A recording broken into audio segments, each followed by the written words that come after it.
Donc cette session est très intéressante, très spéciale pour moi, pour deux raisons. La première, c'est qu'on va pouvoir rentrer dans les coulisses de qu'est-ce que c'est une startup qui crée des modèles pour se différencier par rapport aux autres startups dans le monde de l'IA génératif. Le deuxième point qui est très spécial pour moi, c'est qu'on va pouvoir raconter une histoire complète du moment de la création de la startup Age, donc d'une idée, jusqu'à la création d'un produit, leur solution identique, Runner Age. Et donc, en parlant des agents, je vous propose de commencer par mieux comprendre qu'est-ce que c'est cette tendance des agents. Depuis 2022, nous avons tous eu la chance, la grande majorité d'entre nous, d'essayer des assistants basés sur des IA génératifs. Et on s'est rendu compte de la capacité qui nous permettait d'accélérer nos tâches tous les jours dans le travail. Mais aussi, on s'est rendu compte d'une opportunité très importante. L'opportunité de pouvoir automatiser des choses. On s'est rendu compte que si on pouvait accélérer, utiliser cette puissance cognitive pour automatiser des tâches où l'intervention humaine avait une faible valeur ajoutée, eh ben, on aimerait pouvoir changer de ces paradigmes-là. Et c'est ça les agents. Les agents, c'est la capacité de pouvoir changer des paradigmes d'un paradigme d'assistant vers un paradigme d'automatisation. Maintenant, je laisse la parole à Philippe Maud, qui va nous parler de la société Age et qu'est-ce que c'est Runner Age. Merci beaucoup, Arturo. Alors, mon nom est Maud, donc je suis le team lead de l'équipe infrastructure à Edge. Merci à tous d'être venus si nombreux pour écouter notre histoire. Mais avant de rentrer dans la partie technique, j'aimerais vous présenter brièvement qui nous sommes, qui est H. Alors, H a été créé l'an passé par Charles et Laurent. Charles vient de Stanford et Laurent de Google DeepMind. Ils ont levé plus de 200 millions d'euros avec deux objectifs. Le premier, c'était de créer des produits autour d'agents B2B et B2C, et alors ensuite de faire de la recherche long terme sur l'IA et sur les agents. Alors aujourd'hui, on est 60 employés sur 3 départements, et le premier produit que nous proposons s'appelle Runner Age. C'est un agent qui est capable d'aller sur un browser internet et d'exécuter des tâches pour vous. Alors, ici, c'est un exemple très simple où l'opérateur va demander à l'agent de trouver des arrêts de bus sur Google Maps. Et donc, on voit que l'agent est capable d'aller sur Internet, de savoir où cliquer, où chercher, afin de vous donner une réponse concise.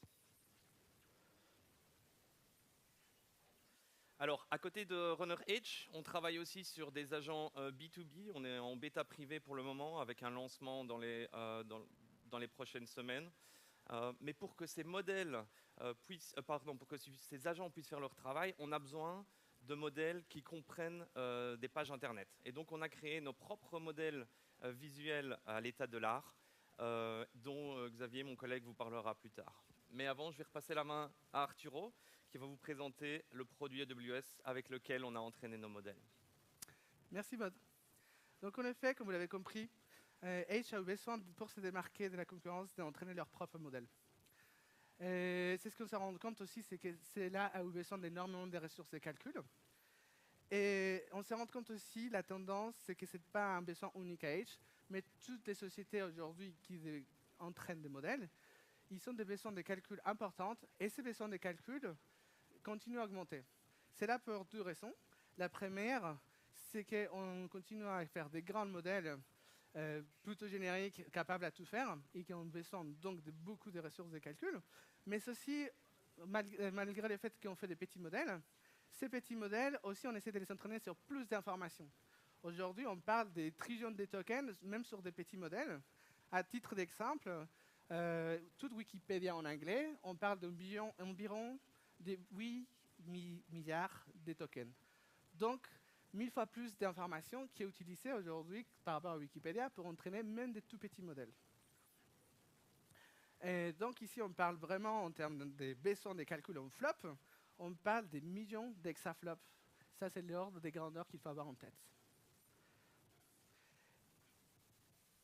Donc c'est là, forcément, ça a des défis importants.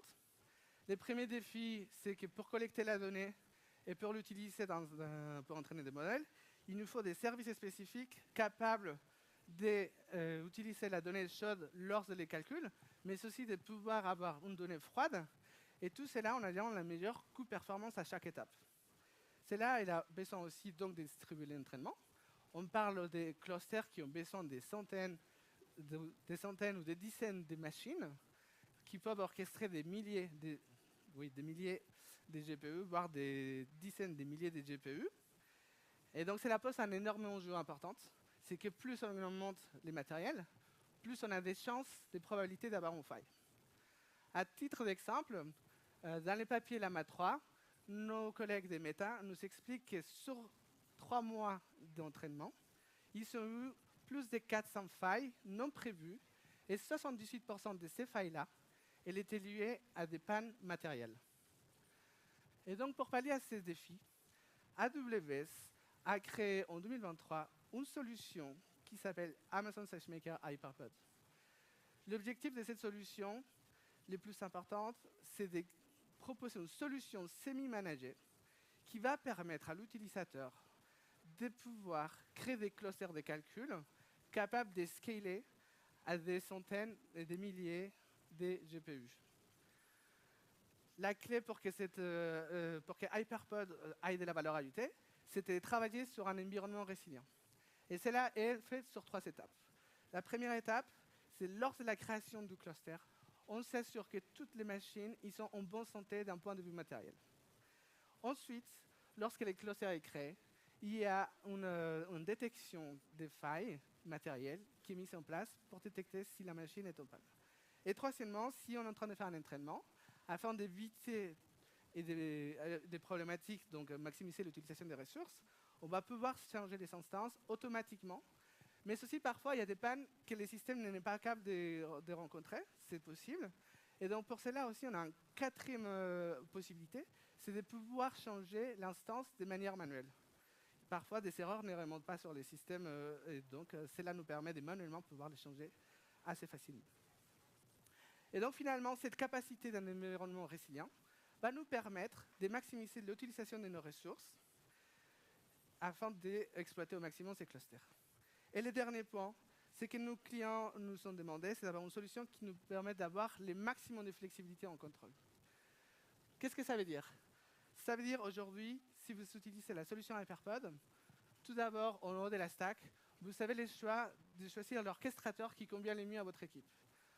Les sociétés qui sont plus issues du monde privé, ils aiment beaucoup travailler avec des containers type et la solution d'orchestration EKS, Kubernetes, mais aussi des personnes qui ont plutôt un background académique, ils ont l'habitude de travailler avec des orchestrateurs type Slurm, et donc on propose la flexibilité de choisir l'orchestrateur qui convient le mieux à vos utilisateurs.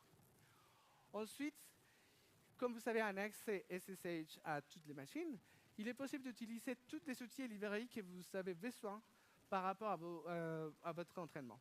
Que ce soit les frameworks d'entraînement, que ce soit les types de distributions sur lesquelles vous voulez travailler, les frameworks qui vont avec, ou que ce soit l'outil pour pouvoir monitorer vos entraînements.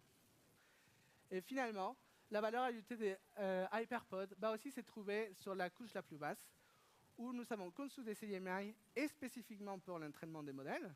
Et donc, on est certain que la couche matérielle, elle travaille parfaitement aussi avec la couche la plus basse, la couche des drivers. J'espère que avec ce slide vous a permis de comprendre cette flexibilité qui propose AWS avec Hyperpod.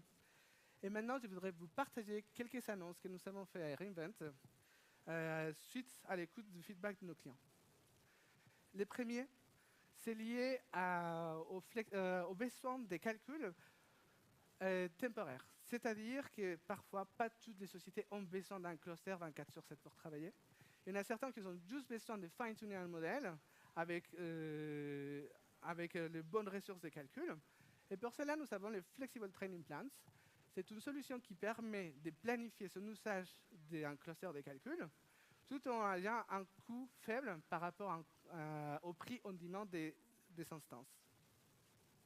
Aussi, pour la solution EKS Hyperpod, on a rajouté une couche assez similaire à ce qu'il propose Slurm afin de pouvoir prioriser les tâches dans l'orchestration avec EKS. Et finalement, beaucoup de clients nous ont demandé quelles étaient les meilleures practices pour pouvoir entraîner avec la meilleure performance dans un cluster Hyperpod. Et pour cela, nous avons créé les SageMaker Recipes, qui sont des best practices créées par AWS afin que vous commenciez du bon pied avec Hyperpod. Maintenant, je laisse la place à Xavier, qui va nous présenter comment ils travaillent avec Hyperpod. Bonjour, donc moi je suis Xavier, je suis membre de l'équipe d'infra chez H avec Philippe. Et donc, pour vous donner un peu de contexte, comme Philippe le précisait tout à l'heure, chez H, notre métier c'est avant tout de créer des agents qui ont des besoins assez spécifiques. Et pour ça, on a voulu développer nos propres modèles de fondation pour servir de cerveau et de contrôleur pour nos agents. Et donc, on a commencé par développer un LLM, un modèle de texte, comme vous en connaissez plein. On est parti sur un modèle plutôt de petite taille, puisqu'on parle juste de 2 milliards de paramètres, mais qu'on a spécialisé dans ce qui intéresse le fonctionnement de nos agents, à savoir la génération de code et le function calling pour permettre à l'agent d'agir sur son environnement, mais aussi des capacités de prise de décision et de planification pour qu'il soit capable, à partir des demandes d'un utilisateur, de décider de ce qu'il doit faire et d'agir. Donc ce modèle de 2 milliards de paramètres, on l'a entraîné à environ 6000 jours GPU à peu près, de façon distribuée sur SageMaker Hyperpod. Et ce petit modèle, malgré sa taille très restreinte, grâce à son fine-tuning et à sa spécialisation, il nous a permis d'obtenir d'excellentes performances sur les benchmarks spécialisés dans les fonctionnalités qui nous intéressent. Et ainsi, quand on l'a publié en novembre 2024, il était capable de battre des modèles off-the-shelf plus généralistes et beaucoup plus gros, mais du coup pour un coût moindre. Évidemment, le texte, ça ne suffit pas. Donc, pour nos agents, comme on le disait, en commençant déjà rien qu'à naviguer sur le web, ils ont besoin d'avoir une compréhension de leur environnement. Et pour ça, on a rajouté des capacités de vision à nos agents. Donc, pour ajouter la capacité de vision, l'interprétation d'images, de screenshots typiquement d'un browser, on rajoute à peu près 1 milliard de paramètres à l'agent. Et là encore, en le spécialisant dans ce qui nous intéresse, la compréhension de screenshots d'UI, de browser, la localisation d'éléments interactifs, et puis l'identification de si mon cerveau a décidé que je veux cliquer à un endroit sur un bouton, où ce bouton est-il situé? Eh bien, on a encore une fois eu un agent avec des performances remarquables pour sa taille dans les benchmarks associés à ces tâches. Comment on a... bon, petit souci technique, voilà. Donc, pour entraîner ces modèles, chez H, on a utilisé AWS SageMaker Hyperpod sur une architecture très classique qui parlera aux gens qui ont déjà fait du HPC ou utilisé ce genre de cluster. Donc, on utilise un orchestrateur Slurm parce qu'on a beaucoup de gens qui viennent du milieu de la recherche où Slurm est assez utilisé. On a un nœud de contrôle qui sert de gestionnaire de la base de données des tâches à effectuer sur le cluster et qui va distribuer ces tâches sur un grand nombre de nœuds de calcul qui sont des machines dotées de GPU H100 NVIDIA. Il y en a 8 par machine et puis on parle en milliers de GPU au total. Et pour les utilisateurs, ils disposent de 2 nœuds pour se connecter. On a à peu près 25 utilisateurs, donc ça tient notre charge. Et à partir desquels ils peuvent donc soumettre leur job et ensuite, s'ils ont besoin, se connecter en SSH sur une machine du cluster où leur job tourne pour faire une session de debugging interactif, faire des expérimentations, ou bien s'ils ont réservé une instance pour faire une expérimentation de développement, pouvoir avoir accès à des GPU tels que ceux qui seront utilisés ensuite pour entraîner les modèles. En à peu près 10 mois depuis mai de l'an dernier, on a fait tourner de l'ordre de 200 000 jobs, donc ça fait à peu près 20 jobs par jour et par personne.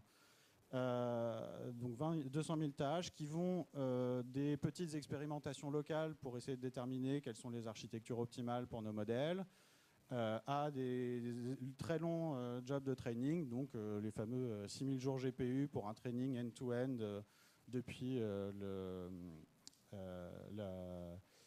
le pré-training d'un modèle sur des sources de texte pour lui apprendre à parler jusqu'au fine-tuning sur les activités qui nous intéressent. Et puis, on se sert aussi de notre cluster pour faire tourner des tâches de génération de données et pour évaluer les modèles et les checkpoints qu'on a produits au fil du training pour s'assurer qu'on a bien les performances qui nous intéressent.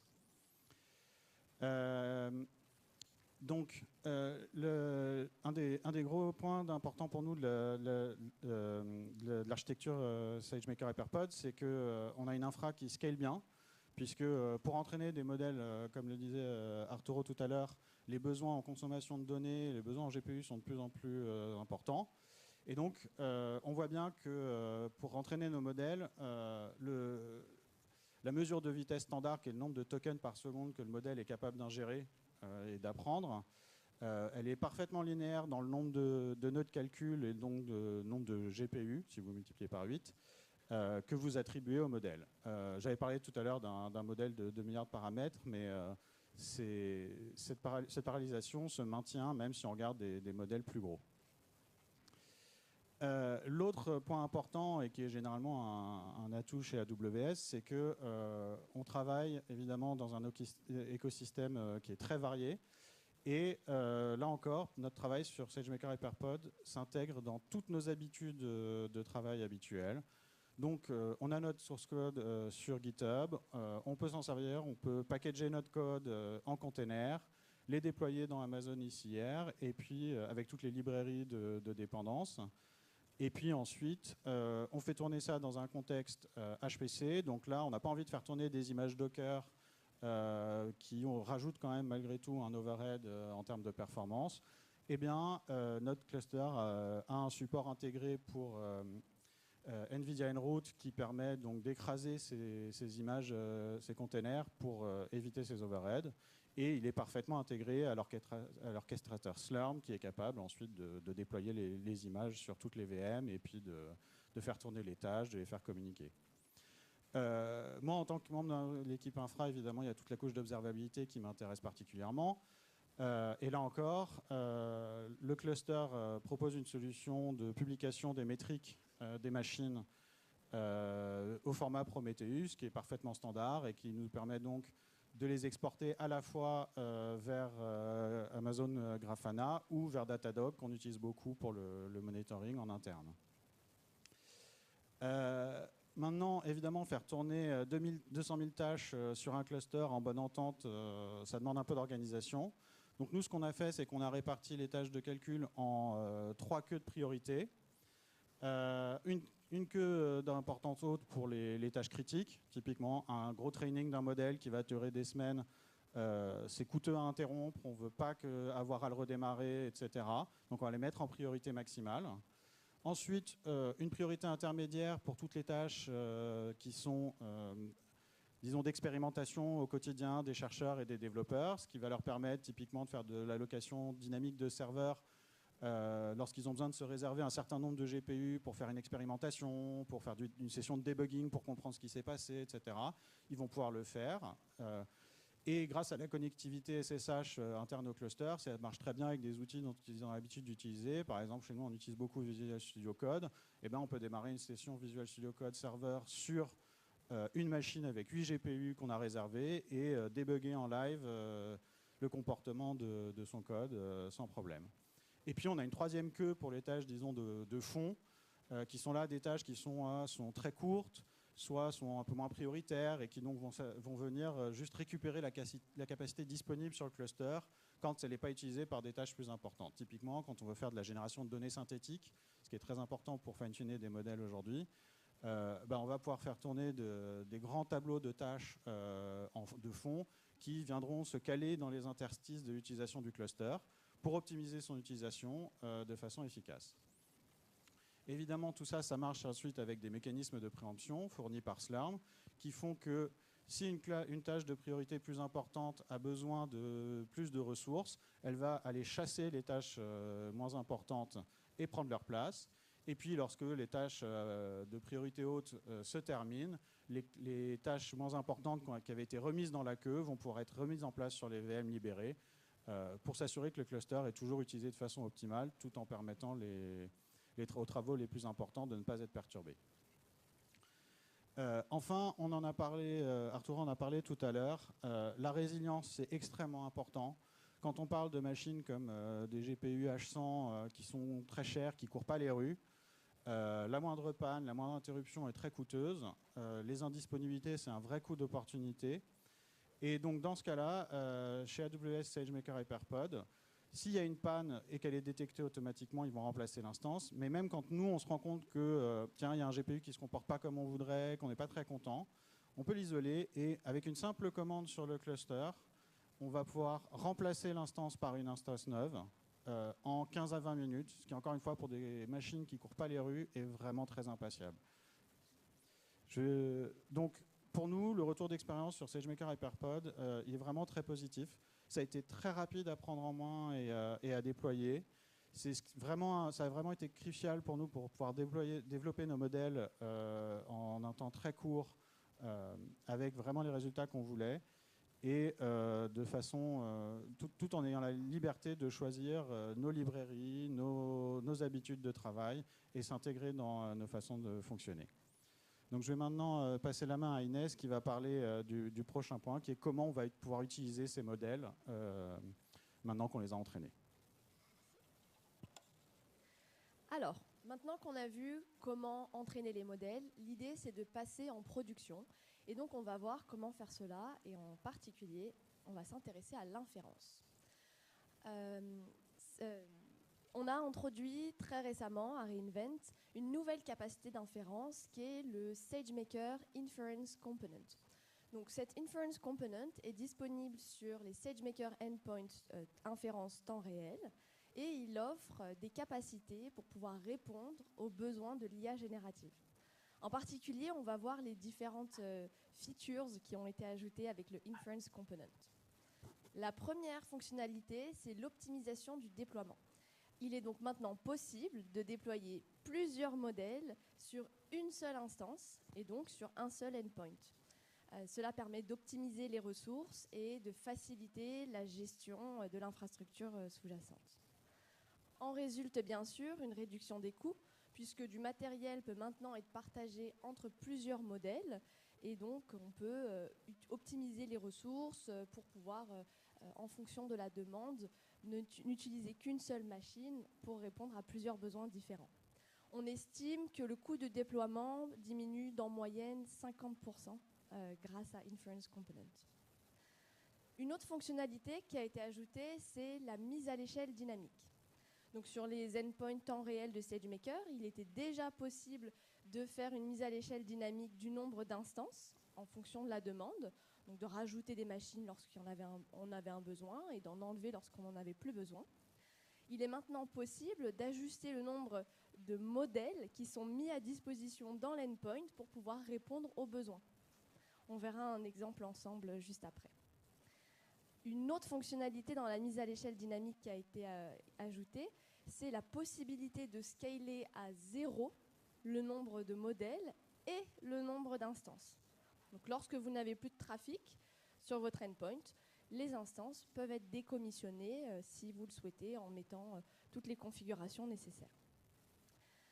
Une autre amélioration concerne la latence. Et il y a un algorithme qui a été ajouté de reroutage qui permet de diminuer la latence d'en moyenne 20%. Et enfin, des fonctionnalités de surveillance avancée ont été ajoutées pour permettre finalement de récupérer les logs et les métriques sur chacun des modèles qui sont présents sur l'endpoint. Alors, regardons ensemble à quoi ressemble maintenant cette Inference Component. Donc, on a toujours notre SageMaker Endpoint, qui est donc constitué d'instances. On peut en mettre plusieurs, donc là, pour le moment, rien de nouveau. Et là, sur une instance, on peut mettre un ou plusieurs Inference Components et qui vont être répartis sur, finalement, toutes les instances de l'endpoint. Donc, comment est-ce qu'on configure un Inference Component ? On va avoir besoin, en premier lieu, d'un conteneur qui va être utile pour déployer le modèle. On va ensuite spécifier l'artefact du modèle qu'on veut utiliser, les exigences matérielles, est-ce qu'on a besoin d'un CPU, d'un GPU, etc. Et le nombre de copies initiales que l'on veut avoir pour ce modèle. Bien sûr, si l'on souhaite rajouter une politique de mise à l'échelle pour augmenter le nombre de modèles en fonction de la demande, on peut rajouter cela aussi. Donc là, ce qu'il faut bien retenir, c'est qu'un inference component correspond à un modèle et qu'on peut avoir plusieurs modèles, donc plusieurs inference components sur un même endpoint. Donc on peut regarder cet exemple où on a un endpoint sur lequel sont déployés 3 inference components, donc c'est-à-dire 3 modèles de fondation ici. Chaque modèle est associé à une application. Et en fait, en fonction de la demande que l'on va avoir à un instant T sur chacun des modèles, le nombre de modèles qui est associé va varier pour pouvoir répondre à cette demande.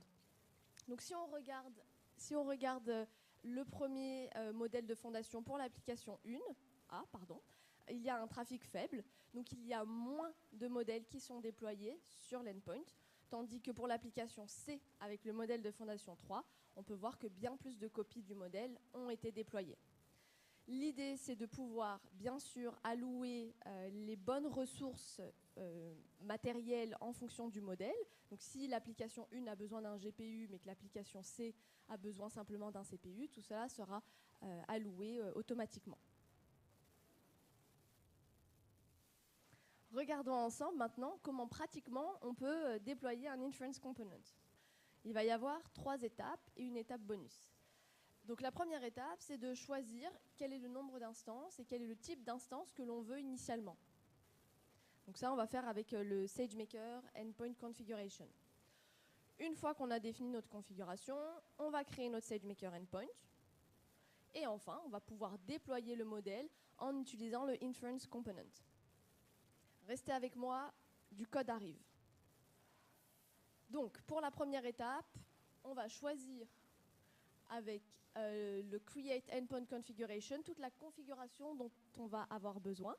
Et on va notamment spécifier le type d'instance et le nombre d'instances initialement provisionnées.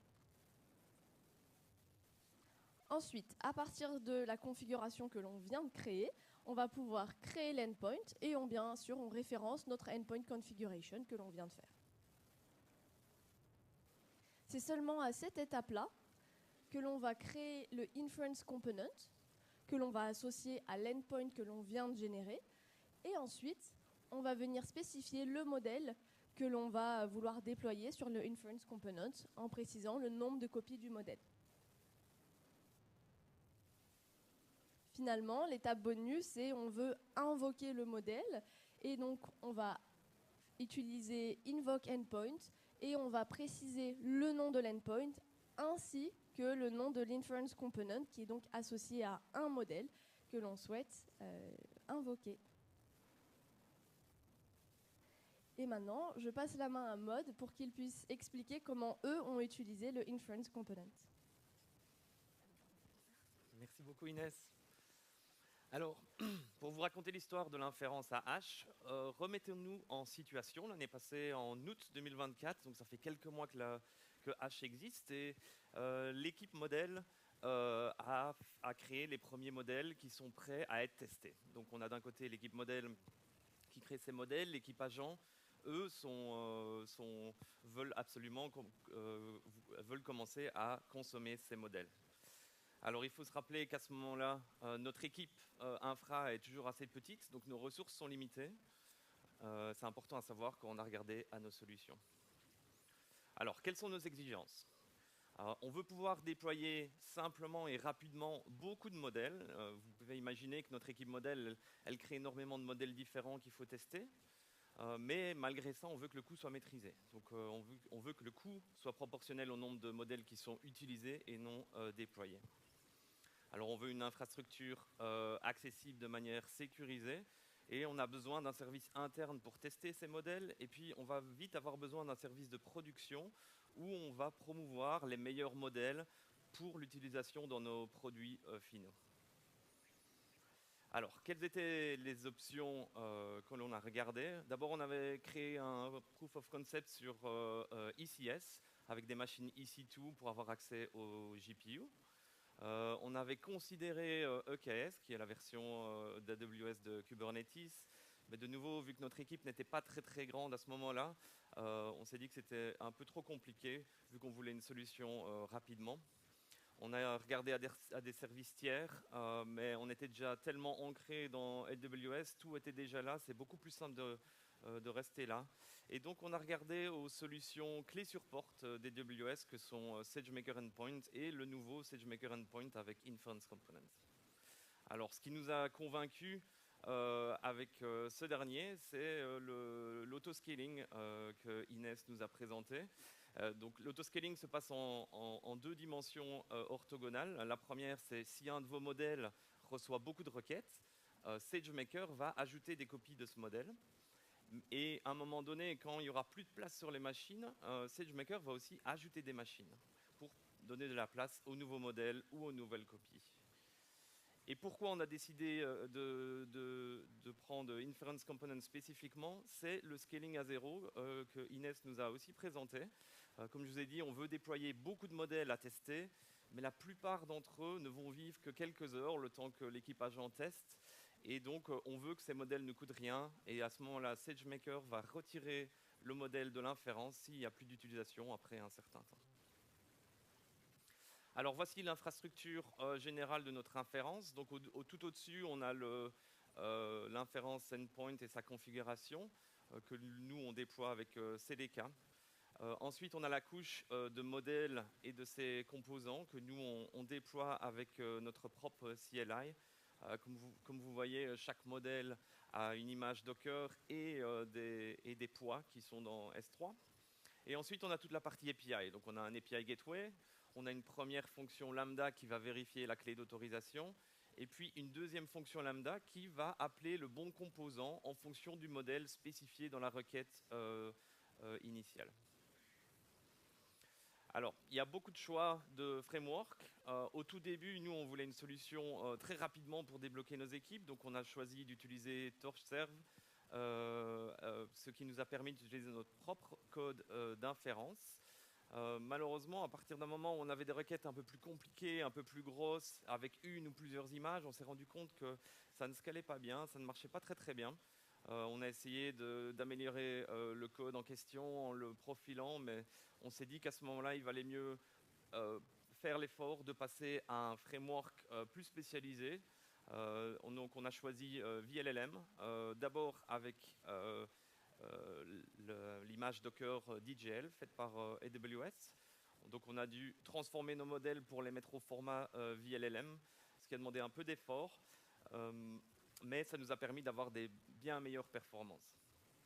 Alors, le problème qu'on a eu assez rapidement avec DJL, c'est que nous, on voulait toujours la dernière version de VLLM. VLLM font des releases plusieurs fois par semaine, et DJL faisait des releases un peu moins souvent.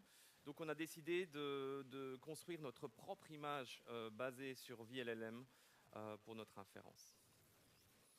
Alors de nouveau, l'autoscaling, comment ça marche? Pour définir comment SageMaker va ajouter des copies de votre modèle, il y a une target value, c'est un peu le sweet spot, le nombre d'invocations par copie à partir duquel, au-delà duquel SageMaker va ajouter des copies du modèle. Et donc pour chaque modèle et chaque framework, il faut un peu chercher ce sweet spot. Donc ça, c'est un peu de travail de l'équipe ingénierie. Mais sinon, après ça, ça autoscale comme vous le souhaitez. Alors, comme je vous ai dit, nos modèles, on les autoscale à zéro quand ils ne sont pas utilisés. Mais parfois, ça arrive que les ingénieurs ou les chercheurs ont besoin de réutiliser ce modèle. Dans ce cas-là, on a créé notre propre solution pour les ressusciter. Donc, ce qui se passe, c'est que la fonction lambda dont je vous ai parlé auparavant, qui appelle le endpoint, si elle reçoit une erreur 400 en disant il n'y a pas de capacité, cette même lambda va elle-même ressusciter le modèle en rajoutant une copie du modèle. Et donc, ça va prendre quelques minutes pour qu'il soit ressuscité, mais c'est tout à fait acceptable dans notre service interne. Alors, observabilité, évidemment, c'est très important pour nous, pour l'équipe infra, mais aussi pour les chercheurs et les ingénieurs. Alors, au début, on utilisait CloudWatch, on utilisait les quelques métriques de SageMaker Endpoint, donc il y a le nombre d'invocations, le nombre d'erreurs, la latence, et puis toutes les métriques autour des machines. Mais assez rapidement, ça ne nous suffisait plus, on avait besoin de métriques plus basses dans la stack, dont celle de reporter par VLLM via OpenTelemetry. Et donc on envoie ces métriques directement vers Datadog et ça nous aide énormément pour pouvoir débugger ces modèles en production et pour pouvoir régler ces problèmes. Alors, retour d'expérience, donc c'est grâce à SageMaker Endpoint Component qu'on a pu rapidement avoir une solution intégrée avec de l'autoscaling pour débloquer nos équipes. Alors, aujourd'hui, nos besoins deviennent de plus en plus custom et de plus en plus spécifiques. On a même créé une équipe dédiée à l'inférence et elle travaille aujourd'hui à la prochaine version de notre infrastructure d'inférence. Alors, si vous avez des questions, on a un stand ici au 2e étage. Vous pouvez trouver certaines personnes de notre équipe. Et cet après-midi, il y a un panel avec notre CEO Charles à 2 heures au 3e étage. Merci beaucoup.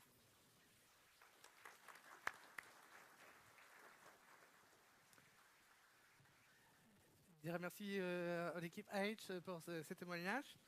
Pour finaliser cette session, j'espère que cela vous a convaincu que AWS continue à innover pour que les startups qui sont en train de dépasser les frontières et l'état de l'art en IA génératif puissent aussi travailler et accélérer leurs besoins.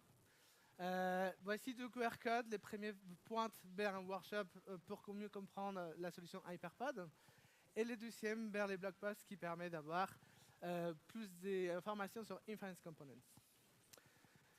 Finalement, je vous remercie de votre attention et d'avoir participé à cette session.